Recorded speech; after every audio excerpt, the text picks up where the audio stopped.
Hi guys, I'm here with the boss of the crew right now. Where are we at, guys? And it doesn't get any better than that. Watch for more right here on Live with Aaron and Kelly. Thanks guys, great job.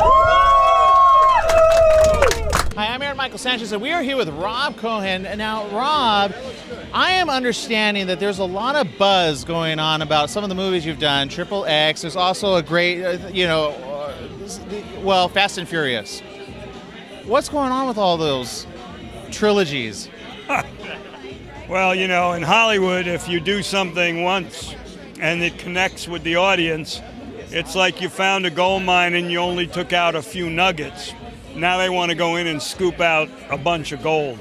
They want to get it all. Right, so they'll normally run these things till they exhaust themselves. Now, from what I understand, you as a producer, you've got to do a lot of the pitching to get it further. Or did they pitch to you? What was that process? Well, it's a little different. When you're a director, you get pitched to a lot. When you're a producer, it's your job to go make something happen, and very often you have an idea, a script, a book, and you have to attract people to it to get it from the idea stage to some form of reality. So it's a kind of an ebb and flow depending on what hat you're wearing. Right.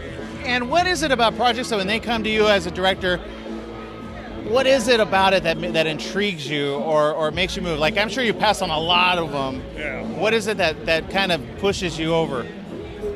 The quality of the writing always gets me. If I'm reading something and someone has a way with the language, I'm already much more interested, as opposed to a script that looks like a guy held a pencil like that,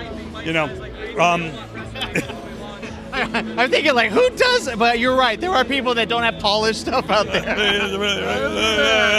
That's my script. Read it. Yeah. And again, when as a producer and director, you have to see all the different angles when it comes to the type of video used, or whether it be film. Which do you think? Because there's a lot of new technology there. Is it film? Is it digital? I'll tell you what. It's horses for courses. I've shot stuff with the Alexa, with the Red Epic, with GoPros, with 5Ds, 7Ds, 1Ds, and I've shot every kind of film imaginable. When you need an expanded dynamic range, film has still got a bigger range. You still have better shadows and better highlights.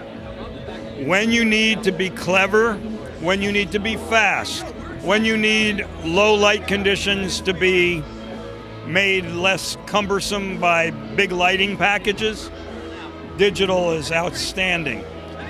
When they develop the double chip is what I call it, where you expose for the shadows on one chip and the highlights on the other chip, and then you can marry them, kind of like the HDR stuff. Yeah, right.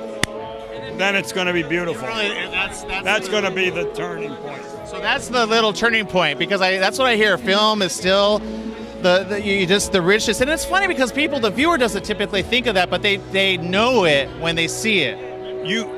The visual image is so powerful. You feel it when it's right, and when there's been some care taken, it affects how you feel about the story. Could be a subliminal effect, could be like a real shotgun in the face effect. But people take a lot of information from the visual, and if you don't give it to the audience, your film becomes a radio play. Now, people are always, they know about all of your films, and a lot of them, fast action, fast moving, stuff that works well, fast. Do you ever slow down? Well, my new film, Alex Cross, starring Tyler Perry and Matthew Fox, I took a little more rhythm, little slower rhythm with it. It's got real fast stuff when things happen, but I didn't make it too frenetic. Now tell me, what was that like working with Tyler Perry? I mean, obviously you got like two directors on and two writers and two producers on the show. What's that like? Well, it was good because I said to him right off the bat, there's only one director on the set, and that's me. Got it. And if you don't want to agree with that, I don't need to do this. And so he was very gracious.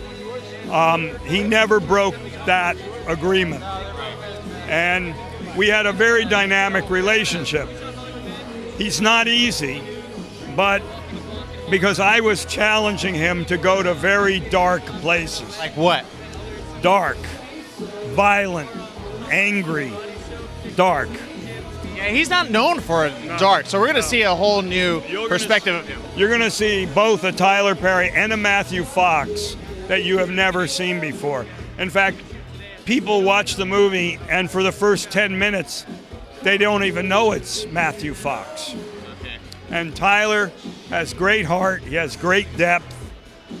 He pulls out some deep emotional stuff. He's very good at the action. He's 6'6", 240 pounds. He's big. And he could tumble himself over, and wow, that's pretty good. He's pretty damn good. Now, we had some questions from the fans when we said we were going to get Rob here. They were all asking their questions. So Matt Jarbo asked, ask him about the Monster Squad remake. What's up with that? All right. We got a great script on that by the Guns. And the best way you can do is you write to Adam Goodman at Paramount Pictures, and you tell Adam Goodman you want to see that movie made. That's how you do it. Yeah, because I'm telling you, it's stalled there. Let's get a petition. Let's get a petition done. Right. Okay, Simon Hosick says, what does he think about the Fast and the Furious sequels?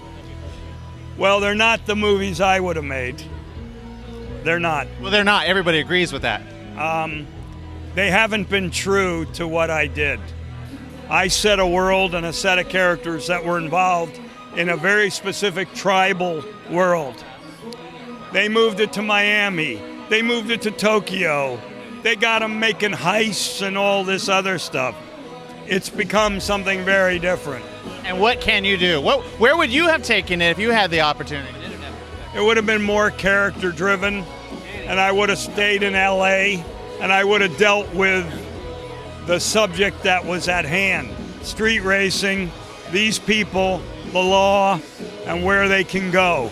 And in our city, in LA, because that's the ethos of the film. Now, we always talk about the business of film and business of entertainment. You know, a lot of the stuff's being changed going into YouTube. Some, I believe, Spider-Man's early Bryan Singer is now doing a project on YouTube. Do you see any potential things for yourself in that realm? Yeah, well, that's why I'm working here with Mevio. Oh, okay. You know, because I believe if you're going to stay a vibrant, creative artist, you're not going to work just through the studio system. Because creativity at the studio system is this. Yes. The possibilities of creativity in the world are infinite. So if you want to focus your whole life right there, keep that pattern. Alex Cross is my 31st movie. It's the first independent movie I ever made. I made it for $23 million with an all-star cast. Wow. I got some really good action. Tight. Because the studios would have bumped that up to about 80, 100 million. Would have a studio version would have been 60. Right. And not any better.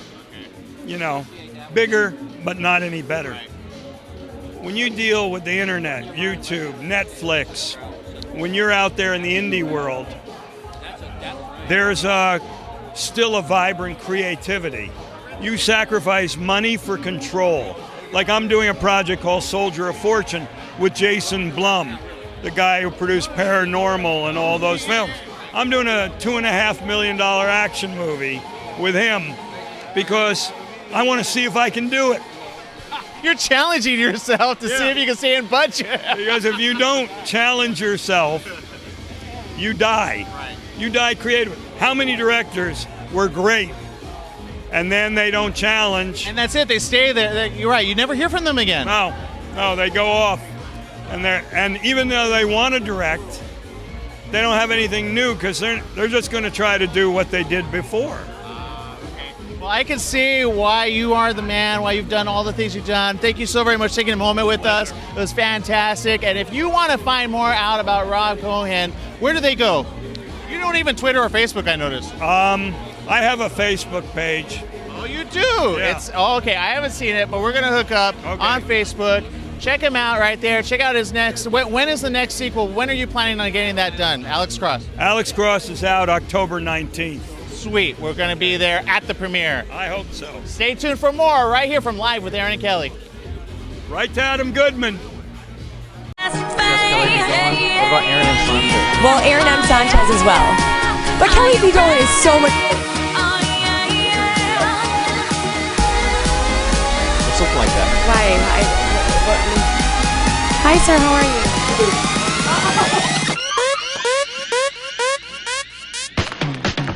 World premiere first here on Live with Aaron and Kelly. Yes, on Live with Aaron and Kelly. Hey, what's up, you guys? I'm Kaya Jones, and you're here with Aaron and Kelly Live. My company's stepped up. I think we need to do it together. Hello. We got the step and charge it up. Hi, I'm Miss Trinity, and you are live with Aaron and Kelly. Keep it locked. Oh, that's why you didn't get the boys. Actress Yvette Yates. I'll see you soon.